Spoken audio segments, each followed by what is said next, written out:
หรือก้าวไปในโลกกว้างได้เพราะพระเจ้าอาโศกมหาราชทรงให้ความสำคัญต่องานเผยแผ่โดยการผลิตพระธรรมทูตที่มีคุณภาพมีอุดมการณ์มิใช่ผลิตนักปกครองพระโสนพระอุตระก็มาเผยแผ่มิใช่มาปกครองแผ่นดินสุวรรณภูมิ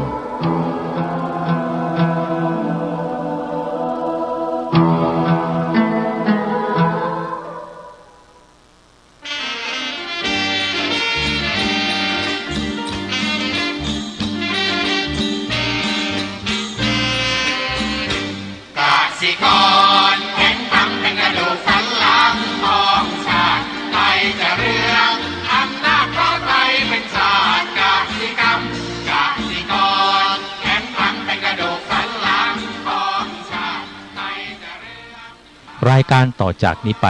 ขอเชิญท่านผู้ฟังทุกท่านเข้าสู่รายการดีมีคุณค่าน่าติดตามรายการเกษตรเพื่อชีวิตดำเนินรายการโดยกลุ่มรักเกษตรประสานงานโดยนายพิชัยคงพิทักษ์คณะเกษตรมหาวิทยาลัยเชียงใหม่หมายเลขโทรศัพท์053944030ขอเชิญทุกท่านติดตามรับฟังได้ณบัดนี้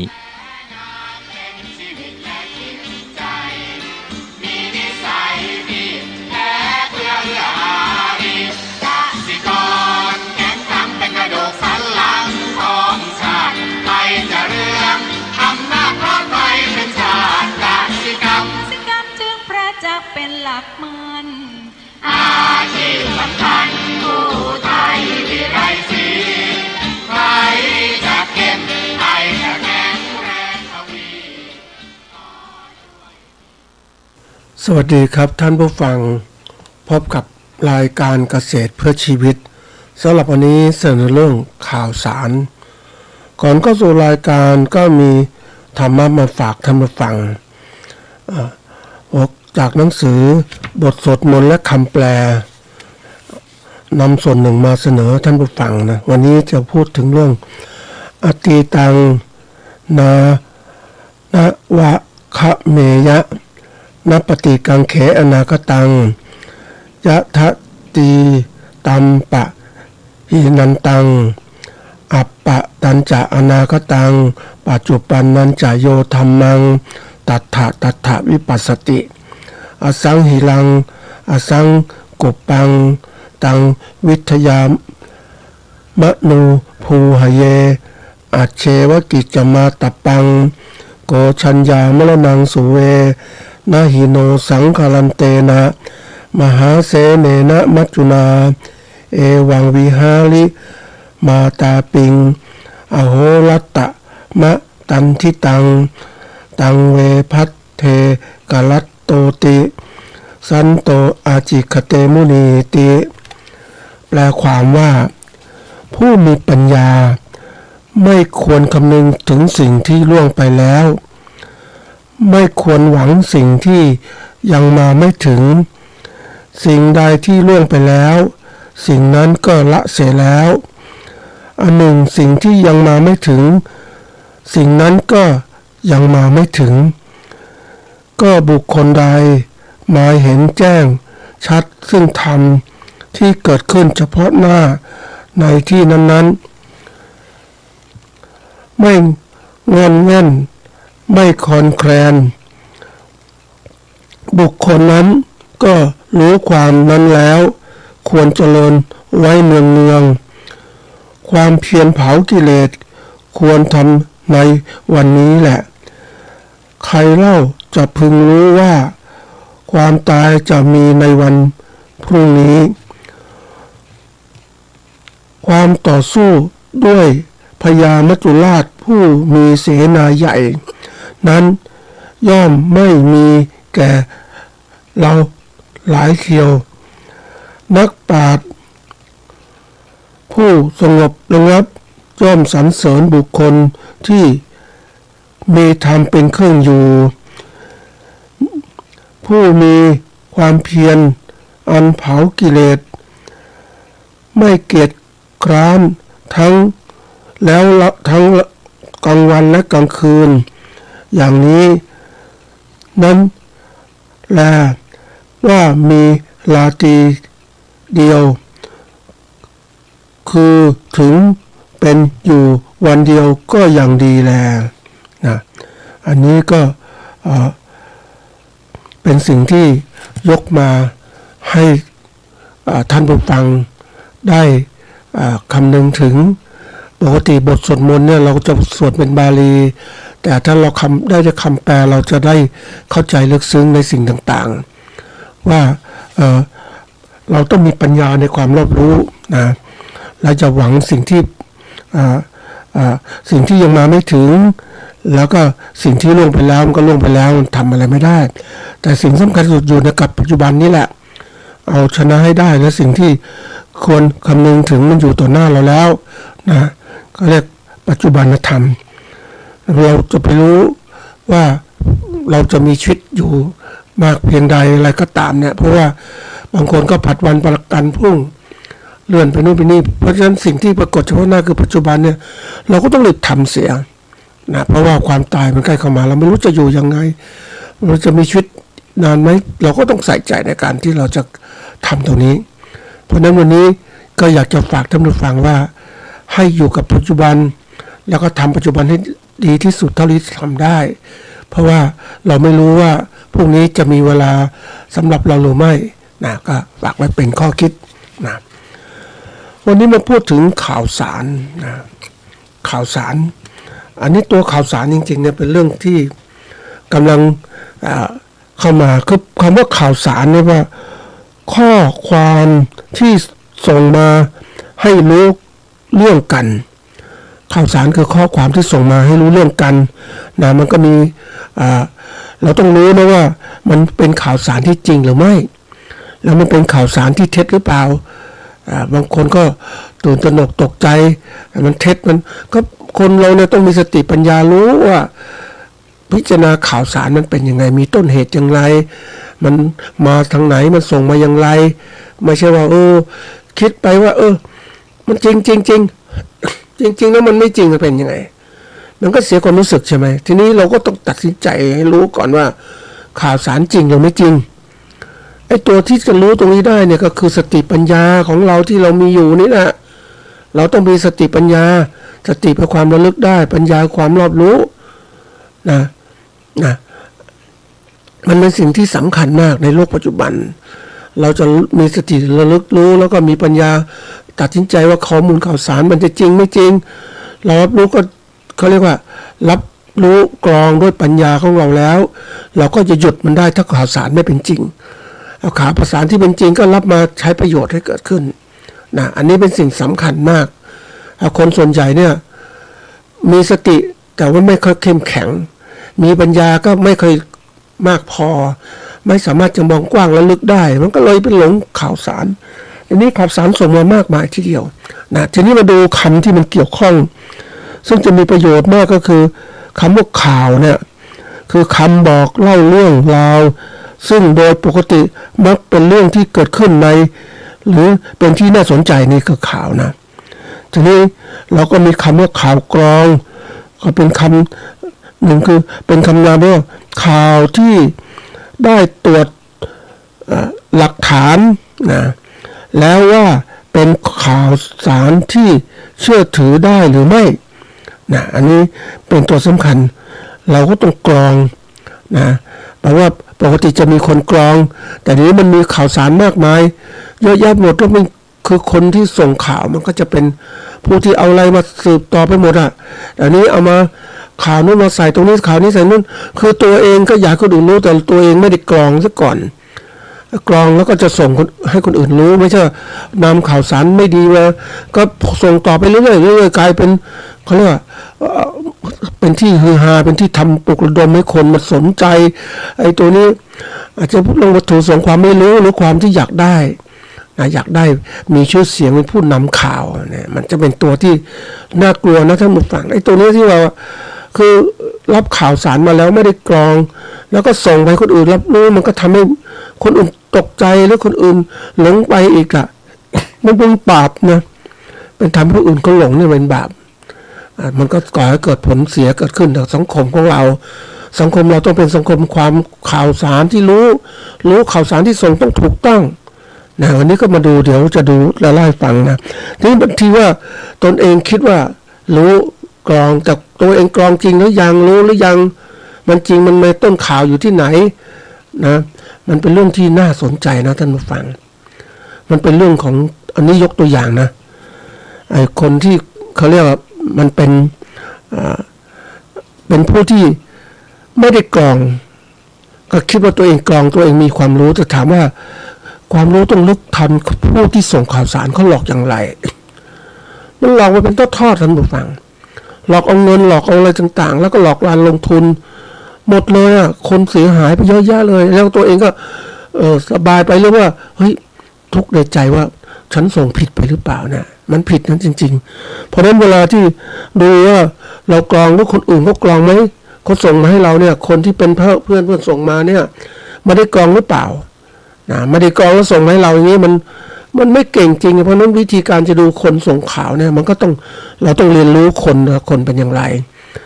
นะมันต้องรู้ว่าคนดีคนไม่ดีส่งมายังไงมันต้องรู้ไม่ใช่หลงไปอ่ะ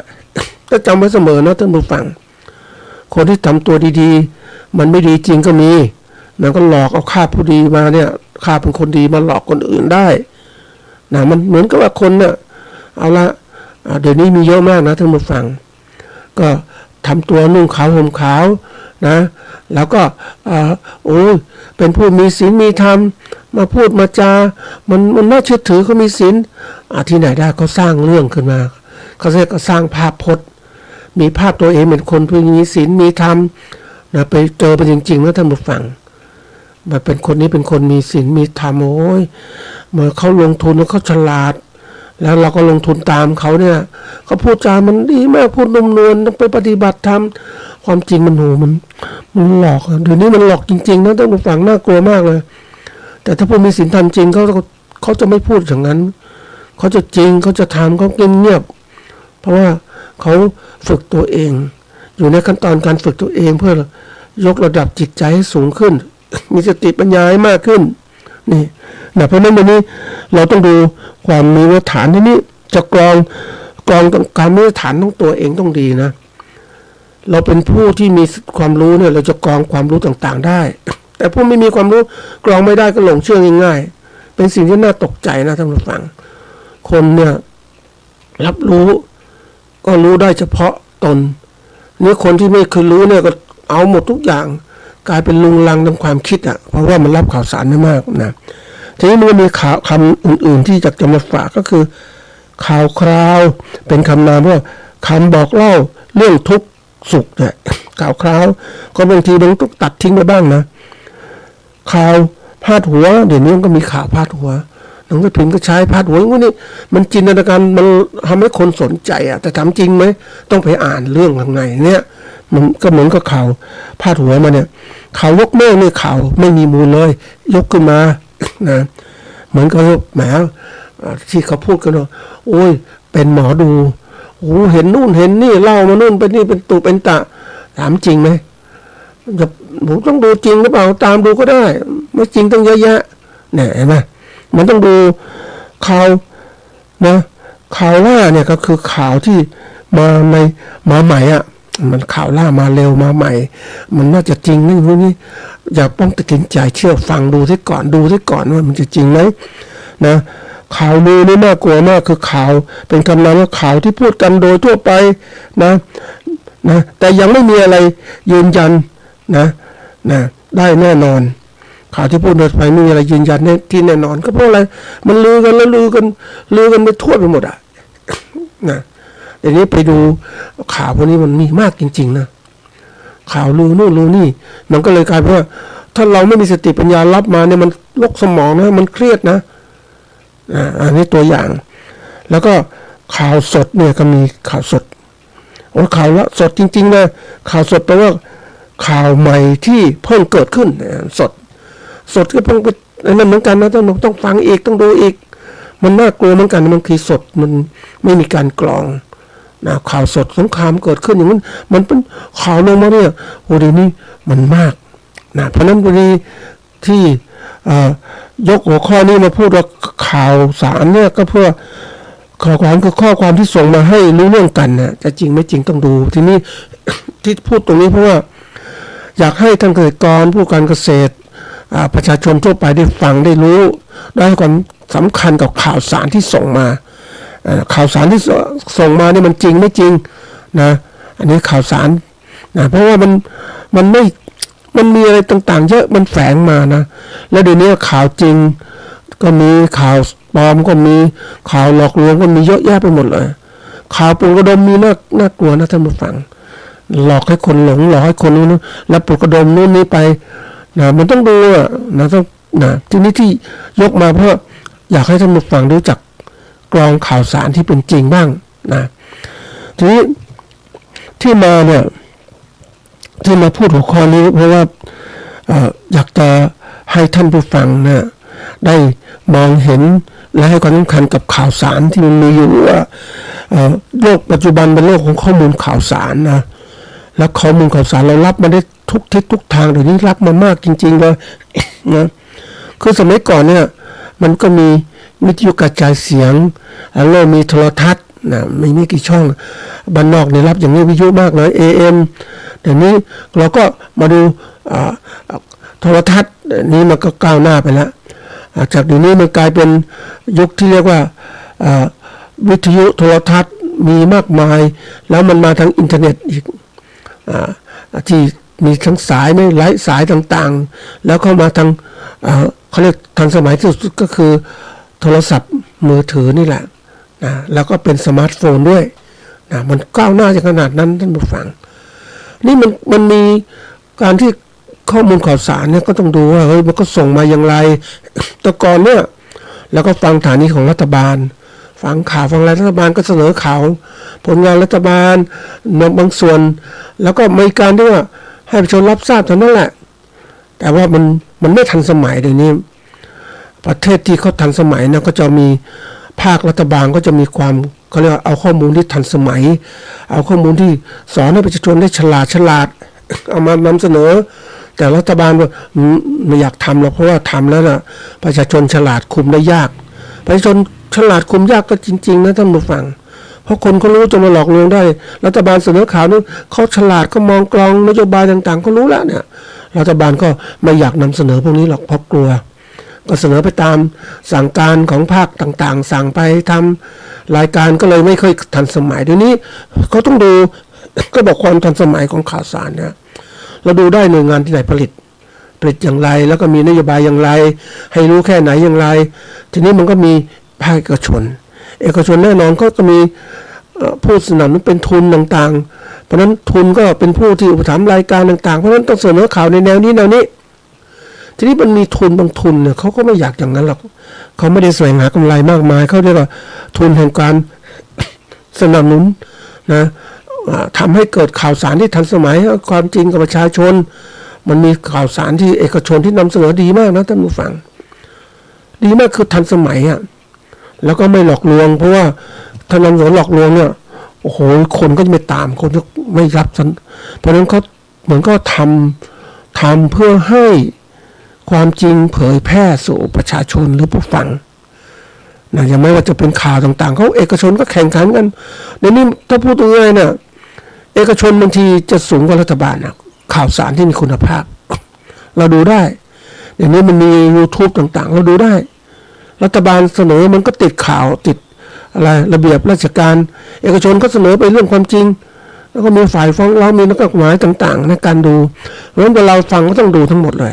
ทีนี้มันมีมากนะเราก็ต้องดูว่าเรารับข่าวสารอย่างไรข่าวสารเนี่ยทีนี้ก็คือที่มาคือเนี่ยมีอยู่2-3 ข้อนะก็คือว่าที่ยกข้อนี้เพราะว่าเดี๋ยวนี้ข่าวสารเศรษฐกิจมันเกิดขึ้นนะเศรษฐกิจเนี่ยมันการซื้อการขายได้ยังมาเจอปัญหาของการสงครามภาษีที่อเมริกายกคือขึ้นภาษีสินค้าเข้าสู่ประเทศเขาเนี่ยก็เป็นการกดดันคือผู้ที่ผลิตสินค้าไปส่งขายไม่ได้ตอนนี้นะเข้าอเมริกาก็ค่าภาษีสูงเป็นเท่าตัวอย่างนี้40-50% ก็สูงทำให้สินค้าที่นำเข้าไปเนี่ยขายไม่ได้ในอเมริกานี่เป็นกลยุทธ์ของเขานะอย่างประเทศไทยเนี่ยกับจีนนี่เราก็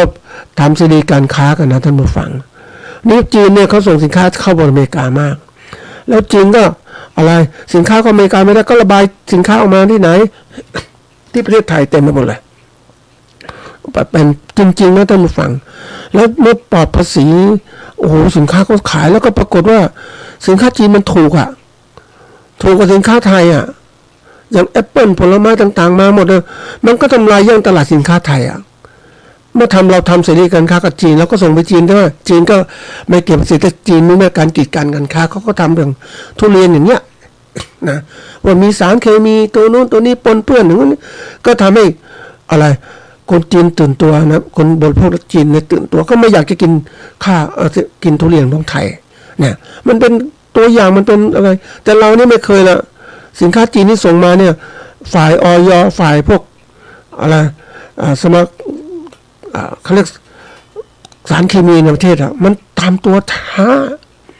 คือการจะประกาศอะไรก็ช้าไปหมดอ่ะสินค้าจีนก็มีสารปนเปื้อนก็มีเยอะแยะแต่เราไม่ประกาศประชาชนก็ไม่รู้ก็กินกันไปเนี่ยจะมีตัวไหนบ้างก็ไปตามดูเพราะว่าบางครั้งเนี่ยเราดูกระบวนการผลิตของประเทศจีนก็เป็นยังไงแล้วก็สินค้าแต่ละตัวถ้าเราดูไล่ก็จะรู้เลยว่าเป็นยังไงนี่สินค้าจีนมาทำตลาดในประเทศไทยแต่เดี๋ยวนี้ไม่พอนะคุณผู้ฟังมาถึงข่าวสารไม่พอเนี่ยส่งมาโน่นส่งนี่แล้วคนจีนก็มาทำการค้าในประเทศไทยอีกนะฮะนี่เศรษฐกิจการค้าของเราก็เลยแย่ลงอ่ะวันนี้จีนขายเข้าอเมริกาไม่ได้ก็ระบายสินค้าราคาถูกมาสู่ประเทศไทยแล้วก็ทำลายอะไรระบบการค้าในประเทศไทยคนไทยก็กินสินค้าจีนเนี่ยถูกกว่าแล้วจะพวกสินค้าไทยอย่างไรนะไม่อยากจะกินอันเนี้ยเราก็อยากกินนู่นที่มันถูกที่สุดอะมันมีตัวอย่างหนึ่งท่านผู้ฟังไปเห็นได้ไปดูมานะสังเกตดูว่ามีการร้านหนึ่งขายสินค้าข้าวลดต่ำลงมากเลยลดราคาผู้บริโภคแล้วถ้าท่านผู้ฟังได้ตามข่าวสารนะการส่งออกข้าวของไทยเริ่มมีปัญหาเราถูกแย่งตลาดจากอินเดียจากอะไรต่างๆแล้วข้าวไทยเนี่ยเพราะนั้นผู้ที่ตุนสินค้าเพราะค้าลงสีก็ไม่อยากจะซื้อข้าวก็จะซื้อข้าวราคาต่ำชาวนาก็แย่ลงแล้วอันนี้มันก็มีการระบายสินค้าจากเขาเรียกผู้ขายส่งรายใหญ่ก็ราคาระบายสินค้าราคาถูกออกมาให้ประชาชนบริโภคที่ประชาชนน่าจะบริโภคปกติซื้อจากชาวนาซื้ออะไรมาราคาถูกจากร้านขายส่งแต่นี่ไปเจอร้านขายส่งนี่ส่งถูกอีกเอาทำยังไงตอนนี้นี่คือตัวอย่างต้องลดสังเกตเราฟังข่าวสารอย่างที่พูดฟังเนี่ยก็สังเกตมันจะเป็นจริงไม่ตามดูแล้วต่อไปก็ชาวนาก็ตกที่นั่งลำบากก็ถูกกดราคาจากพ่อค้าลงสีนี่แหละนะราคาจะถูกลงเราก็เดือดร้อนชาวนาก็เดือดร้อนทำไงเพราะเราไม่เคยเตรียมตัวในการที่จะเป็นผู้ค้าข้าวโดยตรงเราก็เป็นขายส่งโดยอย่างเดียวอ่ะเราไม่เคยทำการค้าปลีกเพราะฉะนั้นวันนี้ที่ประชาชนอาจจะทำการค้าปลีกของตัวเองบ้างสินค้าเกษตรต่างๆค้าปลีกตัวเองคือค้าไปส่งให้ถึงกับผู้บริโภคโดยตรงทำเครือข่ายอย่างนี้แหละทั้งออนไลน์ออนไซต์นะทำเต็มที่ฝึกไว้เพราะว่าถ้าเกิดมีพ่อค้ากลางที่ไหนก็ตามมันเป็นตัวสำคัญในการที่ดูดซับกำไรของเราไปแล้วทำให้เกิดปัญหาอุปสรรคในการค้าบางอย่างของเราต้องการกำไรสูงต้องค้าขายเองนะฝากไว้นะนี่สงครามการค้าในสื่อต่างๆก็จะบอกตรงนี้มันมีข่าวอื่นมันกบอื่นกบด้วยข่าวอื่นๆทั้งหมดนะข่าวการเมืองอะไรต่างๆไปหมดนะข่าวที่เกี่ยวข้องกับธุรกิจของการเกษตรของเราก็ไม่ค่อยมีเพราะฉะนั้นต้องรู้จักเลือกบางทีข่าวก็หลอกมันก็มีอันที่สองเนี่ยอย่างสงครามที่เข้ามาเดี๋ยวนี้มันมีคือแน่นอนว่าที่เคยบอกว่าปัจจัยที่เกี่ยวข้องรอบๆตัวเราเนี่ยนะเราต้องเรียนรู้ทุกเรื่องเศรษฐกิจสังคมการเมืองการปกครองสิ่งแวดล้อมที่มันรอบตัวเราเนี่ยนะมันเป็นตัวสำคัญที่จะทำให้การทำการธุรกิจของเราไม่ประสบความสำเร็จดีเท่าที่ควรถ้าเราไม่ศึกษาไม่เจาะลึกก็มีปัญหาเพราะนั้นทีนี้มันก็มีข่าวสารส่งมาว่านะน่ากลัวเหมือนกันนะข่าวสารประเทศบางประเทศก็เตรียมการว่าจะเกิดสงครามก็พยายามที่จะเขาเรียกว่าต้องมีแบ็คแพ็คนะว่าแบ็คแพ็คประเภทที่เรียกว่าตุนอาหารแบ็คแพ็คคือปอบกระเป๋าเดินทางอยู่ข้างหลังนี่แหละหลังเรานี่แหละแล้วก็ใส่อาหาร เตรียมไว้อย่างน้อยต้องอยู่ได้3 วันนะถ้ามันเกิดฉุกเฉินอะไรเนี่ยนะอันนี้เป็นสิ่งสำคัญต้องเตรียมเขาก็ทำเขาเรียกสถานการณ์ต่างๆมันบีบคั้นบางทีจุดสงครามโลกตรงนั้นตรงนี้ มันก็เป็นตัวที่ทำให้เรานั้นตัวตื่นตัวถ้าเราไม่มีสติปัญญาเราก็ตื่นตัวไปหมดตื่นไม่หมดเลยแล้วเราไม่รู้ว่ามันจะเป็นยังไงแล้วก็ส่งข่าวสารเฮ้ยมันจะเป็นสงครามตรงนี้จีนกับไต้หวันนะแล้วก็สงครามทางอินเดียกับปากีสถานนะสงครามทางอเมริกากับฮูตูหรือจะไปอิหร่านแล้วแต่ทางในยุโรปเนี่ยมันก็มีหลายที่หลายทางนั่นมันก็เกิดว่าเฮ้ยเราก็ตื่นตระหนกมันจะเป็นสงครามโลกไหมวะเนี่ยนะมีข่าวกรองก็ไม่มีส่วนใหญ่พวกที่เสนอก็ภาคเอกชนนะนำเสนอมาภาครัฐบาลก็คอยดูท่าทีจริงไม่จริงยังไงแต่ว่าไม่กล้าพูดหรอกเพราะว่าภาครัฐเนี่ยก็ตัวตื่นตระหนกหรือว่าต้องกรองทีนี้การกรองมันก็ยาวนานอ่ะมันก็ช้ากว่าเอกชนก็ไม่กรองเขาส่งมาอย่างนี้ทีนี้ใครจะกรองล่ะท่านผู้ฟังสงครามเนี่ยจะเกิดขึ้นอย่างนี้เราก็ต้องกรองตัวเองจะเป็นจริงไม่จริงนะบางคนมาเจอหมอดูบอกโอ้วิกฤตสงครามจะเกิดขึ้นแล้วนะอย่างนู้นอย่างนี้ไปกันใหญ่เลยทีนี้จะเกิดหรือไม่เกิดก็ไม่เป็นไรมันเป็นข่าวสารที่ส่งมาก็เราก็ฟังไว้เฉยแต่หน้าที่ของเราวันนี้เราก็มากรองเราเองเด้เราก็ต้องมีตัวของเรานะเราเคยดูสังเกตว่าตอนมีช่วงหนึ่งที่ประเทศญี่ปุ่นเนี่ย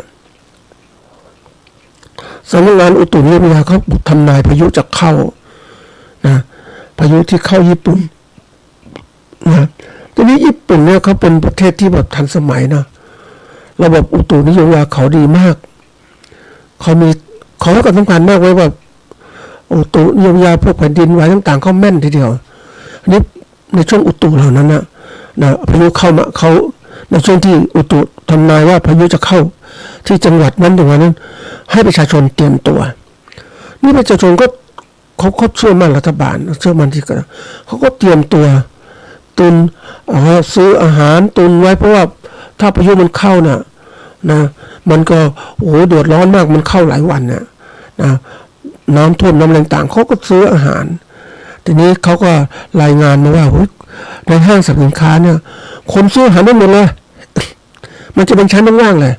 เพราะคนก็แย่งซื้อเตรียมตัวใช่ไหมเพื่อรับภัยพิบัติต่างๆเพราะไม่รู้จะเป็นบ้านญี่ปุ่นเขาบางที่เขาสร้างไม่สูงหรอกนอกจากในเมืองเท่านั้นแหละเขาจะมีระบบของการแผ่นดินไหวด้วยแล้วก็กลัวนี่คือการที่ว่า เรารู้ข่าวสารที่เป็นจริงการเตรียมตัวรองรับก็จะเกิดความปลอดภัยที่ดีขึ้นทีนี้ข่าวสารเศรษฐกิจเนี่ยมันเป็นตัวสำคัญมากนะเราเองเนี่ยต้องหัดเรียนรู้ข่าวสารเศรษฐกิจบางทีเราก็ต้องมีเอาง่ายๆท่านผู้ฟังที่เคยกล่าวไว้หลายตอนเนี่ยก็คือไม่ว่าจะเกิดสงครามไม่เกิดสงครามแล้วเศรษฐกิจไม่เป็นไรแต่ประการแรกเราต้องมีทรัพย์สินของเราไว้มีเงินทองเงินสดเก็บไว้ประกันอย่างเคยกล่าวไว้ตอนหนึ่งก็บอกว่าอยากจะรู้ว่าเราจะมีชีวิตยืนยาวได้นานเท่าไหร่ในการมีเงินสดเหล่านี้นะที่จะเป็นพอในการยังชีพของเราเมื่อยามแก่เฒ่านะเราก็ต้องมีตั้งคือตัวต้นตัวเขาเนี่ยตัวตั้งต้นนะตัวต้นเนี่ยนะก็คือมีที่ดินนะเป็นมูลค่าเท่าไหร่มีเงินสดเนี่ยทรัพย์สินต่างๆนะบางทีที่ดินเงินทรัพย์อสังหาริมทรัพย์มันขายไม่ก็ได้แต่ตีเป็นเงินไว้ก่อนแล้วมีเงินสดเท่าไหร่นะแล้วก็หารด้วยนะทั้งหมดหารด้วยรวมกันที่ดินทรัพย์สินเงินสดเงินทองต่างๆนะพวกของทองคำต่างๆเนี่ยนะรวมกันทั้งหมดเนี่ยแล้วหารด้วยค่าใช้จ่ายรายวันที่เราต้องจ่ายนะต้องมีตรงนี้เราสมมติเราจ่ายเวลา100เนี่ยเราดูว่าจะอยู่ได้กี่วันกี่ปีก็คูณได้เลย300วันคูณได้10ปีถึงไหม 3,000 กว่าวันเนี่ยเพราะนั้นเราต้องหัด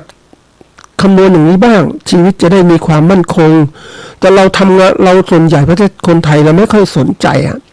ปล่อยชีวิตไปเรื่อยๆมีความสุขวันๆนึงเนี่ยมันก็กลายเป็นอยู่ในความประมาทใช่ไหมแต่ถ้าเราทำอย่างนี้นะเราก็เริ่มเฮ้ยเราจะรู้ว่าอย่างนี้เพราะต้องหาเงินไว้นะจะเป็นคนบอกจะพึ่งลูกพึ่งหลานโอ้เดี๋ยวนี้พึ่งไม่ได้แล้วเพราะว่าลูกหลานก็มีครอบครัวแล้วก็จะมาสนใจคนแก่อย่างเรายังไงต้องหัดคิดอย่างนี้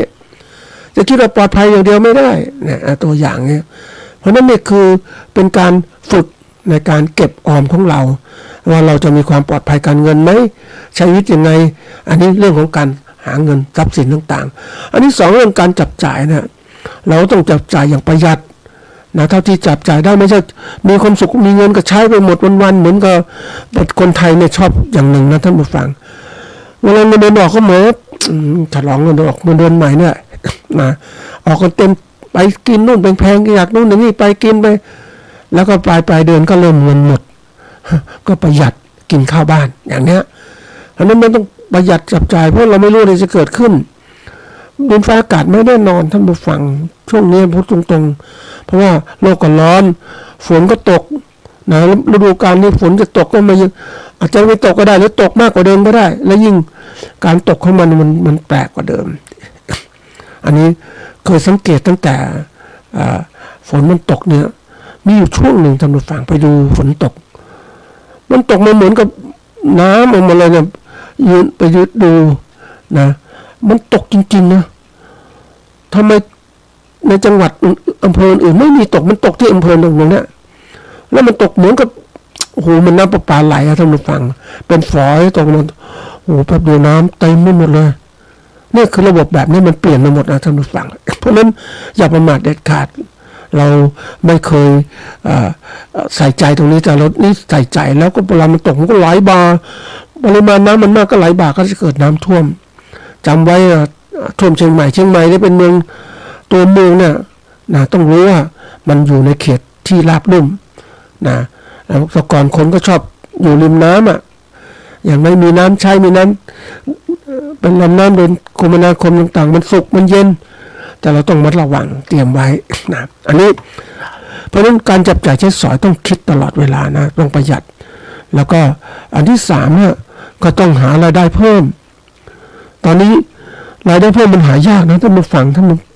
เพราะการงานต่างๆเนี่ยมันก็ถูกคนต่างถิ่นเข้ามาแย่งหมดแล้วอะเขาจะจ้างมันถูกอะอย่างนี้น่าสนใจท่านผู้ฟัง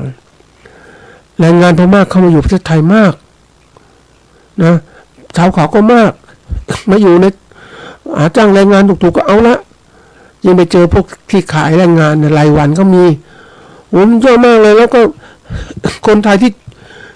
พื้นที่เดิมๆจะทำยังไงเดี๋ยวไม่มีเงินไม่มีงานทำไงเดี๋ยวพอจบปริญญาตรีก็ไม่มีงานทำเพราะว่าอะไร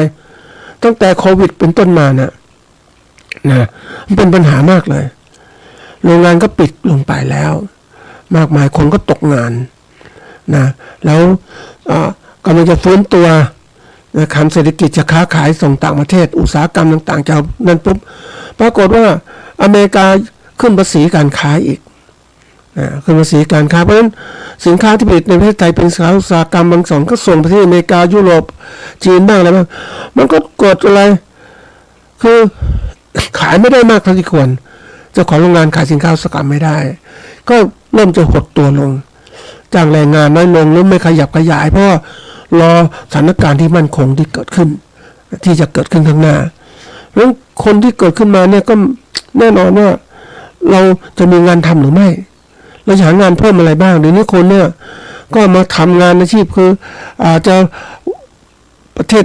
เน้นท่องเที่ยวเพราะว่ามันจะมีรายได้เร็วแต่มันจะนานหรือเปล่าล่ะมันไม่ยั่งยืนมันเป็นฉกฉวยประเภทธุรกิจฉกฉวยนี่น่ากลัวนะคือไม่มีความมั่นคงหรอกเพราะว่าถ้ามองระยะยาวเนี่ยคนที่เขาจะมาเที่ยวถ้าเขาเดี๋ยวนี้แน่นอนว่ามีการสื่อสารเที่ยวนู่นเที่ยวนี่บางทีดู YouTube ก็พอแล้วดูต่างๆไม่ต้องเที่ยวมากมายเก็บเงินเก็บทองเพราะว่าไม่แน่นอนประเทศต่างๆเขากลัวสงครามเหมือนกันเขาก็ไม่มาแล้วทำยังไงนะอันนี้ธุรกิจโรงแรมบางคนก็บอกว่ามันดีนู้นดีแต่ว่ามันไม่แน่นอนเพราะมันเป็นผันแปรได้ง่ายกำไรมากก็จริงแต่ว่ามันจะผันแปรไม่นานนะมันต้องคิดเพราะฉะนั้นที่ยกตัวอย่างนี่เพราะการหาอาชีพต่างๆนั้นยากนะ จะไปทำอาชีพเสริมก็ยากเดี๋ยวนี้คนอื่นคนที่เขามาจากต่างประเทศเนี่ยแรงงานที่เข้ามาปุ๊บก็บอกมาหารายได้จากนี้จากความอดอยากมาสู่ประเทศที่ว่ามีงานมีการทำนะก็มาประเทศไทยคนไทยก็บางคนไปอยู่ต่างประเทศดีกว่าขายแรงงานที่อื่นๆที่ดีกว่าอย่างเงี้ยมันก็กลายเป็นว่าเดี๋ยวนี้หางานยากนอกจากส่งสินค้าพวกบริการแท็กซี่ส่งอาหารต่างๆมันก็เขาแย่งกันมากจริงๆเหมือนกันเห็นไหมเพราะฉะนั้นวันนี้จะอะไรที่แน่นอนก็ดูว่าทรัพย์สินมีมากไหมเราจับจ่ายใช้สอยมากหรือเปล่าหารายชีพเสริมได้หรือไม่พวกที่ลำบากที่สุดก็คือพวกที่ทำการเขาเรียกว่าอะไรพวกรับอาชีพรับจ้างเนี่ยจะลำบากที่สุดเพราะว่าถ้าคุณทำอาชีพรับจ้างไม่ได้คุณหาเงินที่ไหนกินนะอันนี้ตัวที่หนึ่งนะหรือว่าจะไปรอเดือนละ600 700มันต้องอายุมากขึ้นรัฐบาลจะช่วยแต่รัฐบาลจะช่วยมากไหมเพราะถ้าไม่มีเงินทำยังไงนะหรือก่อสงครามทำไงคุณต้องช่วยตัวเองให้ได้อันที่ว่าจะมาถามเรื่องของอาชีพที่ยากลำบาก คือส่วนหนึ่งคือเกษตรกรของเรานะถ้าเรารู้เนี่ยอย่างไรก็ตามถ้าเราทำเนี่ยสินค้าเกษตรแล้วก็มีกินของเราไปจะเป็นยังไงก็ต้องขายสินค้าเกษตรไม่ได้มากก็ทำกินของเราไปก็อยู่รอดอ่ะอันนี้อยู่รอด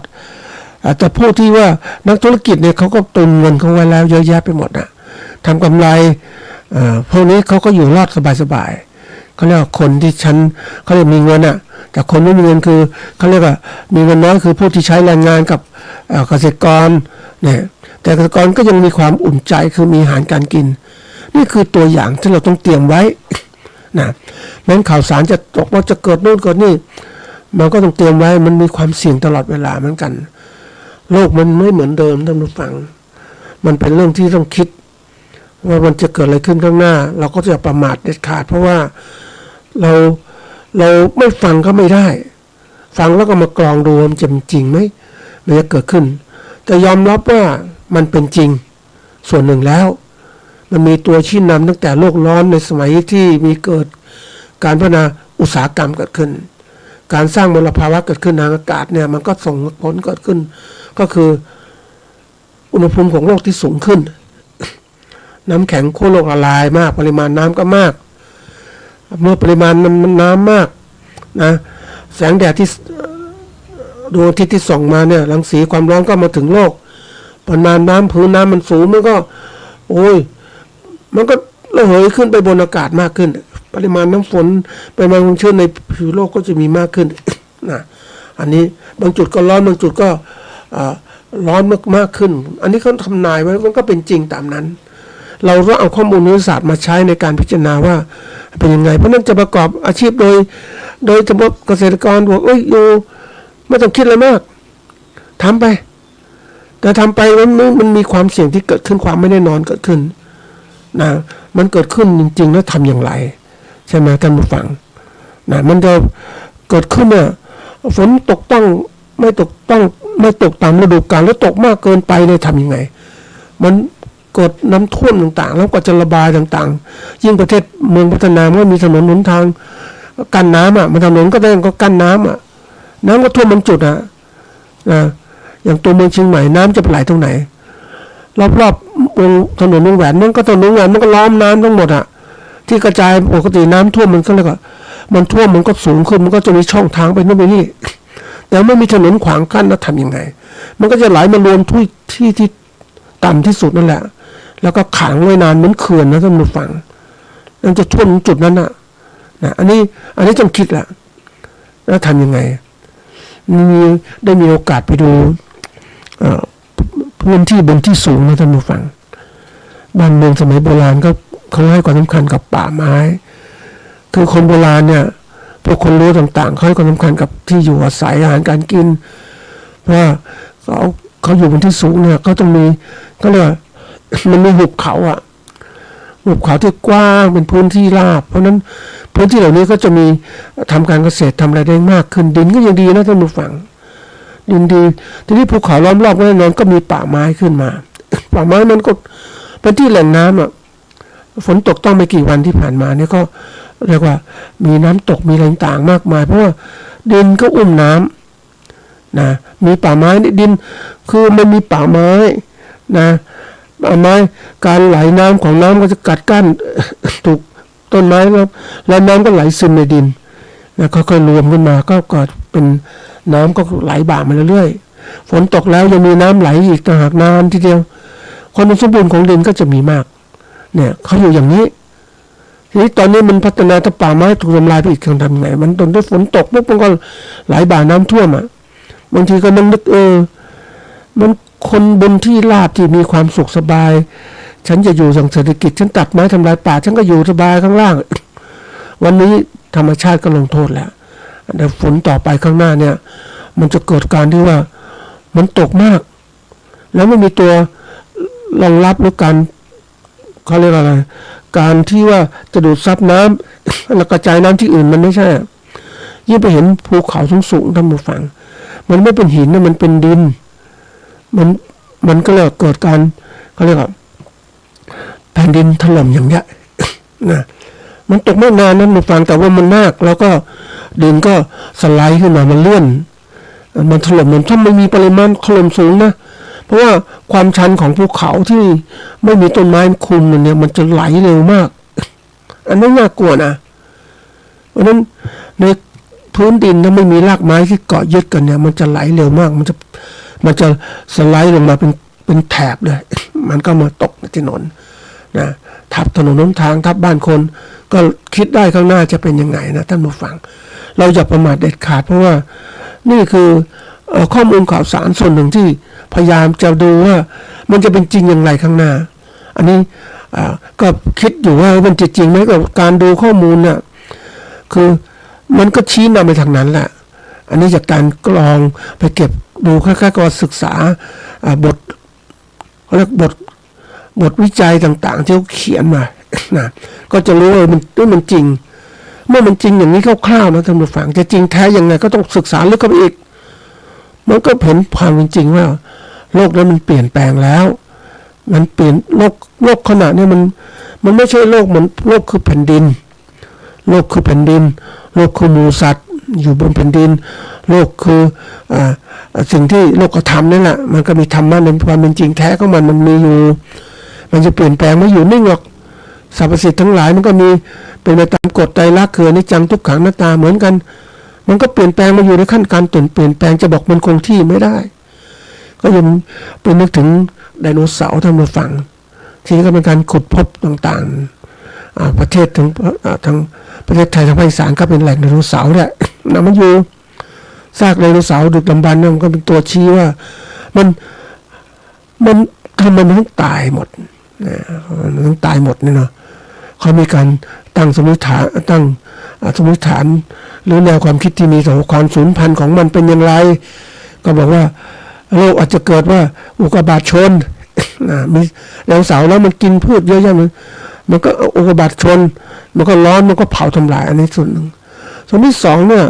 นะโลกมันมีภูเขาไฟระเบิดนะภูเขาไฟระเบิดนี่มันก็แน่นอนก็ไหลบ่าโลกมันร้อนมลภาวะที่เกิดขึ้นจากภูเขาไฟก็กลายเป็นอะไรกลายเป็นแก๊สหุ้มห่อโลกเนี่ยส่วนหนึ่งเนี่ยก็โลกก็ร้อนขึ้นอันที่สามเนี่ยก็คือว่าไดโนเสาร์เป็นตัวใหญ่นะท่านผู้ฟังตัวใหญ่มันก็ต้องใช้ออกซิเจนเยอะด้วยนี่มลภาวะที่เกิดขึ้นในโลกมันมากมายเนี่ยมันก็อยู่ไม่ได้มันก็ตายไปทีนี้มาถึงนึกถึงมลภาวะที่เกิดขึ้นเนี่ยทางอากาศเนี่ยปริมาณออกซิเจนมันน้อยน้อยมันถูกมลภาวะอีกต่างหากเพราะนั้นมนุษย์เราเองเนี่ยนึกถึงย้อนมาดูมนุษย์เราเนี่ยปัจจุบันมลภาวะทางอากาศมันสูงมลพิษมันสูงอายุคนมันสั้นลงอากาศออกซิเจนเราต้องการออกซิเจนที่มันดีที่ป่าไม้มันมีทำไงมันก็หมดมันเป็นเรื่องของธรรมชาติที่เกิดขึ้นเราเรียนรู้ธรรมชาติเพื่อเอาชนะธรรมชาติอยู่รอดกับธรรมชาติโดยการปรับตัวเราไม่สามารถจะเปลี่ยนแปลงธรรมชาติโดยทันทีทันใดเพราะธรรมชาติมันเราเป็นตัวทำให้มันเปลี่ยนแปลงทำลายเขาเรียกว่าสิ่งแวดล้อมไปในด้านที่เราต้องการอันนี้เรื่องจริงนะแล้วก่อนป่าไม้มันอยู่ สบายโอ้มันคำว่าป่าไม้แล้วก็มีพืชพันธุ์ต่างๆมันอยู่ธรรมชาติมีความหลากหลายในชีวิตต่างๆมันเกิดความสมดุลนี้เกิดขึ้นแต่เดี๋ยวนี้เราทำลายความสมดุลเหล่านั้นนะสมดุลในพื้นที่ป่าไม้ก็ถูกเปลี่ยนเป็นพืชที่เราปลูกเป็นพืชโมโนครอปพืชชนิดเดียวมันมีความหลากหลายใช่ไหมมันก็เปลี่ยนแปลงไปตามฤดูกาลป่าไม้ก็ถูกทำลายไปบางส่วนก็เป็นพื้นที่เกษตรมลออกซิเจนก็น้อยลงไปเปลี่ยนแปลงไปใช่ไหมมันก็ค่อยน้อยนะท่านผู้ฟังอันนี้มันก็จะมีการมนุษย์เราเนี่ยที่จะอยู่ได้ต่อไปเนี่ยก็มนุษย์ในเมืองอยู่รอดด้วยการปรับอากาศแต่ว่าอากาศมลภาวะยังคงอยู่ใช่ไหมแต่เราอยู่รอดในชนบทเราอยู่รอดสบายอากาศดีต่างๆทั้งหมดที่มันอยู่นั่นแหละอันนี้คือตัวสำคัญเราต้องเรียนรู้นี่ข่าวสารนี่เขามีตรงนี้เขาเก็บเราต้องเก็บข่าวสารอ่านมากๆเราจะรู้ว่าเฮ้ยมันเป็นเริ่มเป็นจริงแล้วแต่คนส่วนใหญ่เนี่ยไม่ค่อยสนใจเขาบอกว่าไม่เห็นเลยการเปลี่ยนแปลงพวกนี้มันถ้าเรานักวิทยาศาสตร์ก็มีเครื่องมองเห็น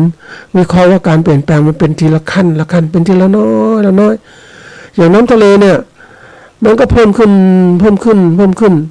เขามีตัววัดระดับน้ำทะเลนะแต่คนไม่อยู่กับน้ำทะเลบ่อยๆก็ไม่สนใจอย่างชาวบ้านเนี่ยก็ไม่มีตัววัดแต่เขาเห็นว่ามันมีวัดนะในอ่าวไทยมีวัดที่อยู่วัดอยู่กลางน้ำนะเพราะว่าดินมันถูกกัดเซาะไปหมดแล้วมันก็วัดก็อยู่ตรงกลางน้ำจริงๆเลยท่านผู้ฟังชาวบ้านก็อพยพหนีมาน้ำก็สูงขึ้นสมุทรสาครสมุทรสงครามเนี่ยเหมือนก็เห็นชัดเจนเพราะสมัยก่อนก็บอกว่ามันโลกมันเป็นเหมือนว่ากรุงเทพเนี่ยนะก็เป็น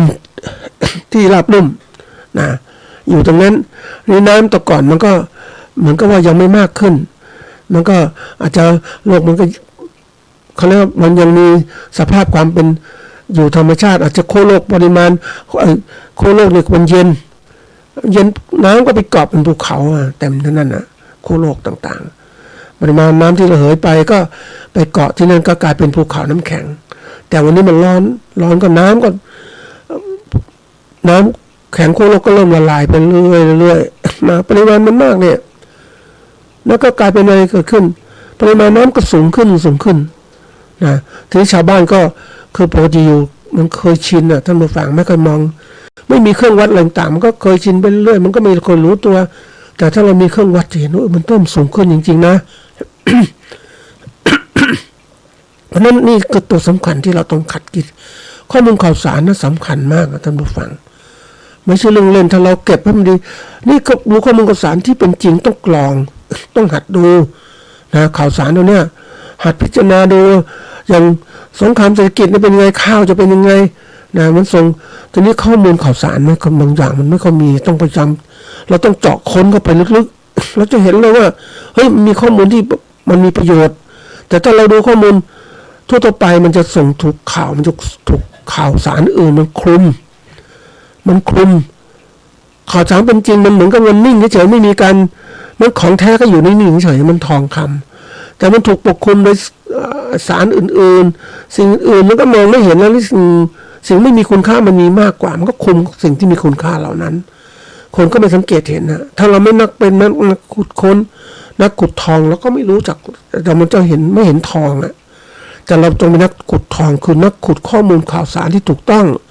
อย่าไปฟังอะไรที่มันอันนู้นอันนี้ไปก็เรียกคนไทยเป็นคนตื่นตระหนกนะ ตกใจง่าย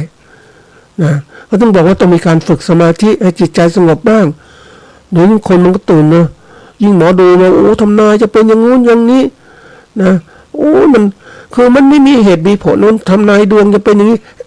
คือมันก็เรื่องของดวงในการคำนวณแต่มันไม่จริงก็มีเยอะแยะเลยใช่ไหมอย่างน้อย1 ในล้าน1 ในหมื่นอย่างเงี้ยถูกบ้างแต่มันน้อยท่านผู้ฟังเพราะว่าโลกนี้มันอยู่ด้วยความเป็นจริงธรรมชาติแต่บางคนที่เก็บข้อมูลธรรมชาติรู้มากก็สามารถทำนายได้นะ ว่าเหตุการณ์จะเป็นยังไงฝรั่งที่เขาให้ความสนใจกับเรื่องของข้อมูลทางวิทยาศาสตร์เขาศึกษาและเก็บข้อมูลไว้ข้อมูลอดีตเป็นยังไงเขาเก็บมันก็เป็นจริงตามแล้วมันเปลี่ยนแปลงเพราะนั้น เราเองก็ต้องศึกษาเหมือนกันการเก็บข้อมูลทางภูมิศาสตร์ข้อมูลการเปลี่ยนแปลงเก็บไว้ ข้อมูลประวัติคนก็เก็บไว้มันก็มีศึกษาเพราะฉะนั้นการศึกษาประวัติศาสตร์เนี่ยสำคัญมากเลยประวัติศาสตร์ที่เก็บข้อมูลต่างๆเนี่ยในประเทศที่พัฒนาอย่างอเมริกาเรื่องอังกฤษเขาก็มีเขาเรียกพจนานุกรมเอนไซโคปีเดียต่างๆรวบรวมข้อมูลข่าวสารให้คนรุ่นหลังได้รู้